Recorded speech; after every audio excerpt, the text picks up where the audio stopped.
The moment was finally here. She would get the answers that she was looking for.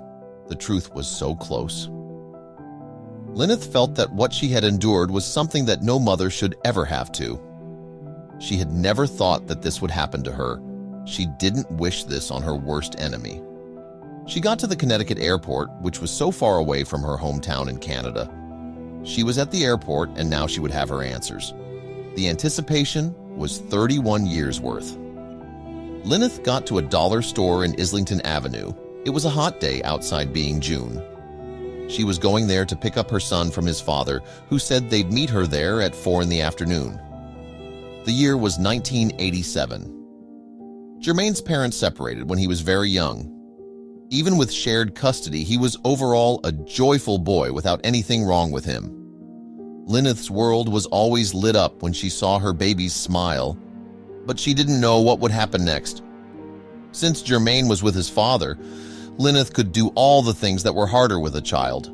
She ran errands like grocery shopping. She still thought about her child even when he was away. She saw a stuffed toy that reminded her of him. It was a cute lion plush with her boy's brown eyes. She was happy at that moment, but didn't know what was to come. She couldn't help but stare at the clock. It was just past 4 p.m. now. She then noticed that a family across the street were walking down the road. They were all happy together. She noticed that the small boy on top of his father's shoulders reminded her of Germaine. She smiled at the family as they walked past. The time was now 4:09. As it kept getting further from their arranged pickup time, she began to feel a knot in her stomach. It was now 4:20, and she could feel her pulse racing. Alan and Germaine were nowhere to be seen, and she started worrying over the welfare of her boy. She felt herself lose her balance and fall over, dropping the plush animal on the concrete. When she realizes what happened, she sprints to her car and gets in. She fumbles with her phone and calls the police and puts her car in gear, speeding off and leaving the cute, fluffy animal on the cold ground. Lyneth's home is quieter than a whisper. She sits on her kitchen chair with a tear-stained face and a pounding headache. 2 days had passed since she had dialed 911 in her car, where she had been waiting excitedly for her child and to show him what she'd bought just for him. It had now been a few months since the incident outside the dollar store. The police had done a thorough search for her boy, but came up empty-handed. Lyneth was inconsolable. Time kept turning, and Lyneth found herself sitting, crying on her son's 25th birthday in her house all alone. What had happened? Not knowing made it so much worse. Many different agencies had attempted to find her son. The Missing Children Society of Canada was still trying to find her boy. Even with just a few photos and memories to remember Germaine by, she still was determined as ever. She was suspicious of her estranged husband stealing away her child and moving them both to America, but there was nothing to back it up. Soon, though, there would be a surprising break in this long-winded and heart-wrenching case. Even in the U.S., resources were allocated to finding Germaine. The Charlie Project is a database that logs every missing child or adult that might be in America. Even with all of this, there was no evidence to go on. But one person out there was dedicated to finding Germaine, no matter what the cost, and he would let nothing stop him. Ted Davis, a retired police officer, worked with the Missing Children Society of Canada for 30 years and had met with Lyneth to talk about her son. Seeing the pain in her heart, he swore that he'd find out what happened to her boy. With Ted now involved, there was a huge break in the case after 3 decades of no leads at all. The 30-year-old case was about to have some light shed on it. That same year, Ted had attended a conference alongside members of the Toronto Police and representatives of the United States. When at the event, the attendees started to discuss Germaine's disappearance, which ultimately sparked further interest. As Ted left the conference, little did he know investigators would have some fresh leads to follow. By the end of summer 2018, investigators had gotten contact with numerous people who were Alan's acquaintances. With each person they spoke to, investigators hoped they would be able to get some vital information. Some suggested that Alan may have made his way 500 miles east of Toronto, residing in Connecticut. But it wasn't until they spoke to one of Alan's closet friends that they would land a crucial clue that would finally lead police to Germaine. Supposedly, Alan had created a new name, a new alias, and a brand new identity. Going by the name as Haley Randolph D'Souza, police knew they were one step closer to finding out what happened to Germaine. They searched official databases and social media, and finally, they found a match. An elderly man and aged man living in Vernon, a town close to the Connecticut capital of Hartford. Could this be them? If so, does that mean Germaine is alive? With the mystery finally about to be solved, investigators enlisted forensic experts to help join the case. They examined the driver's license photo that was on record for D'Souza's son. And slowly but surely, in October 2018, the team was able to confirm what they had all been hoping for, that D'Souza's son and Germaine were probably the same. They had a match. But first, they had to catch Alan. Investigators were excited that they finally had some answers. But they knew they needed to make a move. They had to find Alan before it was too late. An anonymous source claimed Alan often spent his time at the local KFC. He was friendly with the staff and he sure did love the food. And so, investigators set off to the KFC ready to bring Alan to justice and make him pay for his crimes. But would that be the case today? "This is the police," screams a member of the Connecticut Police Department as they race inside the KFC restaurant. The team scan the room looking for Alan, while startled and confused employees stand around. Then they notice an elderly man sitting in the corner of the room. He puts his hands up and the police immediately corner him, and the man confirms that he is the fugitive they're looking for. But where was Germaine?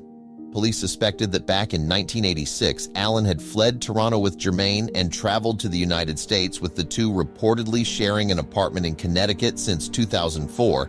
Handcuffing Alan before leading him outside, the police hear a voice. "Dad?" Suddenly, a middle-aged man walks around the corner.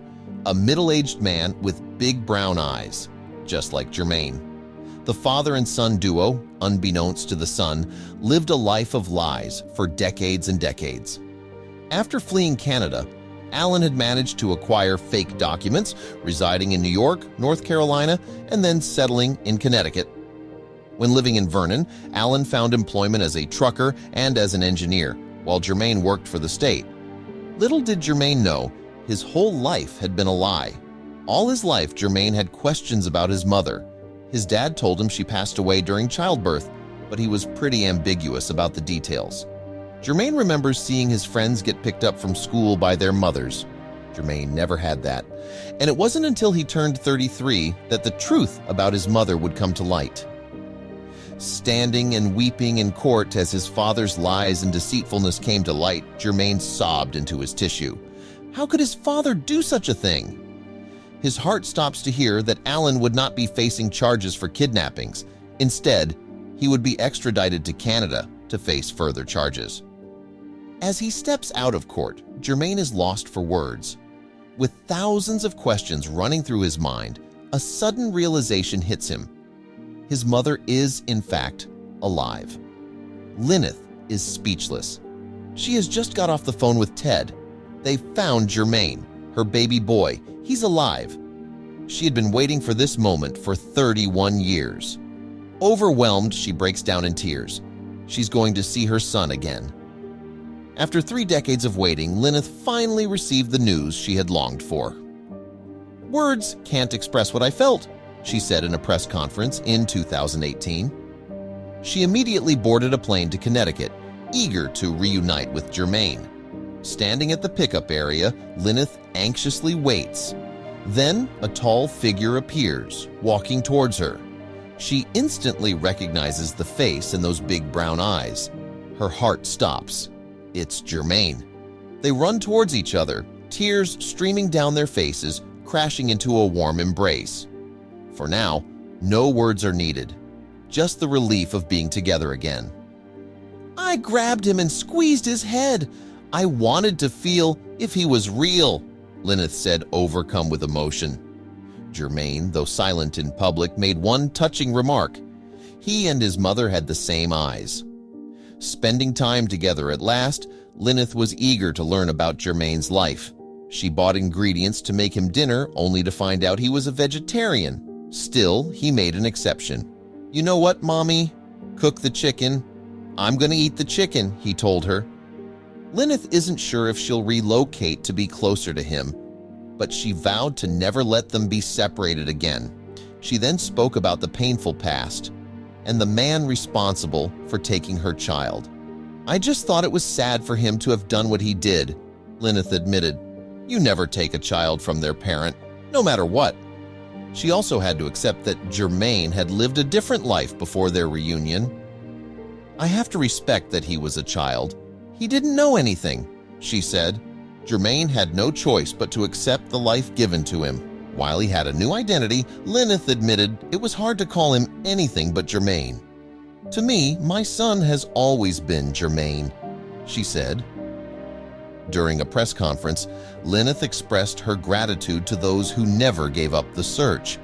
She thanked the MCSC and authorities on both sides of the border, hoping her story would inspire others never to lose faith. "I am proof that after 31 long years, one should never give up," Lyneth declared. "Be patient, be strong, and believe that anything is possible." Meanwhile, John Durham, Connecticut's U.S. Attorney, commended the investigators who worked tirelessly to bring Germaine home. For 31 years, this defendant lived a lie, violating numerous U.S. laws, Durham stated in 2018.